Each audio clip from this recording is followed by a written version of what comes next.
त्यांनी सुद्धा प्रतिक्रिया दिली आहे. काय म्हणतात पाहूयात. मग आता राजसाहेबांना तुम्ही घेत असाल, घ्या, काही हरकत नाही. मला वाटतं याच्यातून शिवसेनेचं नुकसान कोणतंच होणार नाही. झालं तर शिवसेनेचा फायदा होईल.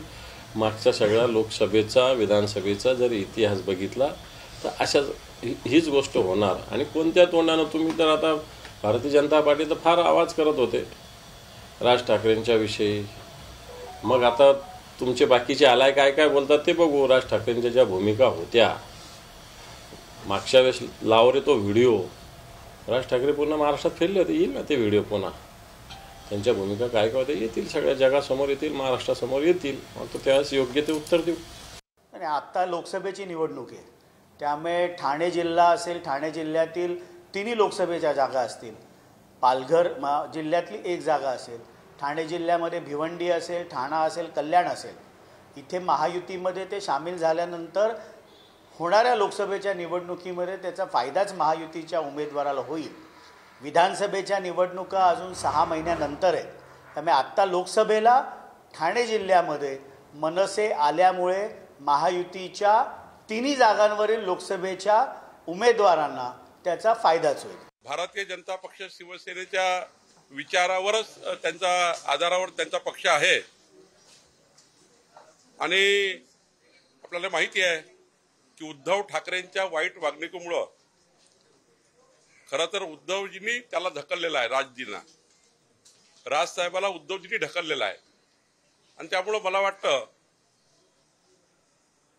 देश कल्याणाकरता, राष्ट्र कल्याणाकरता, मोदीजीच्या विकसित भारताच्या संकल्पाकरता, मोदीजींच्या गॅरंटीवर हा देश पुढे नेण्याकरता राजसाहेबांनी जर काही विचार केला तर आम्ही त्यांचं स्वागतच करू. हे पहा, 80% समाजकारण आणि 20% राजकारण हे हिंदुहृदय सम्राट बाळासाहेब ठाकरे यांचं जे वचन होतं त्याप्रमाणे अनेक वेळेला माननीय राजसाहेब ठाकरे आणखीन एकनाथजी शिंदे यांच्या भेटी झालेल्या आहेत.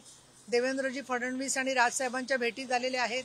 आणि राजसाहेबांनी नेहमीच सरकारला अनेक सकारात्मक सल्ले देण्याचं काम केलेलं आहे. काही सरकारच्या लोकांनी त्यांना सन्मान दिला, काही लोक ऐकत नाहीत. या पार्श्वभूमीवरती ही खरंच एक अंतःकरणापासूनची भावनिक आणि सामाजिक आणि राजकीय भेट आहे असं मला वाटतं. त्याच्यातून आत्ताच कुठला निष्कर्ष काढणं योग्य होणार नाही.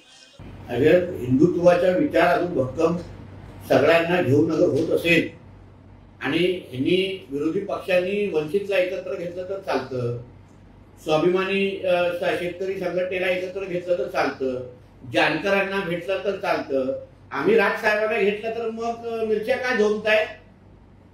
तुम्हाला किती तुम्ही 100 मित्र घेतले तर तुम्हाला चालतात, पण आम्ही अगर हिंदुत्वाच्या नावाने अगर विषय अगर भक्कम होत असेल, कारण राजसाहेब ठाकरे हे पण मूळ हिंदुत्ववादी आहेत आणि हिंदुत्ववादी विचाराचे लोक एकत्र येऊन अगर हिंदू राष्ट्राला अजून भक्त करत असतील तर त्याच्यामध्ये कोणाला मिरच्या लागण्याचं कारण नाही. एक पक्ष वाढतोय, पक्षामध्ये कोट्यातून जागा सोडावी लागेल का असं चित्र देखील, कारण दक्षिण मुंबईसाठी आणि शिर्डी लोकसभा मतदारसंघ याच्यामध्ये मी अनेक वेळा आम्ही सगळ्यांनीच सांगितलेलं आहे की हा सगळा अधिकार जो आहे तो आम्ही एकनाथ शिंदे साहेबांना दिलेला आहे. त्याच्यामुळे शिंदे साहेब जो निर्णय घेतील लोकसभेच्या विधानसभेच्या निवडणुकीच्या संदर्भातला तो आम्हाला मान्य राहील. महाराष्ट्र से यहाँ पर जो पदाधिकारी बुलाए गए हैं तो राजनीति में जो रणनीति बनानी चाहिए उसकी तरह से यह बैठक यहाँ पर आयोजित की है और मुझे लगता है कि उसमें ही मार्गदर्शन होगा कि आगे चलकर हमने क्या करना चाहिए. और मुझे लगता है कि आदरणीय मुख्य नेता आने के बाद में वो जो संबोधन करेंगे और उसके साथ में पूरे महाराष्ट्र के पदाधिकारी नीचे जाकर उस तरह से काम करेंगे.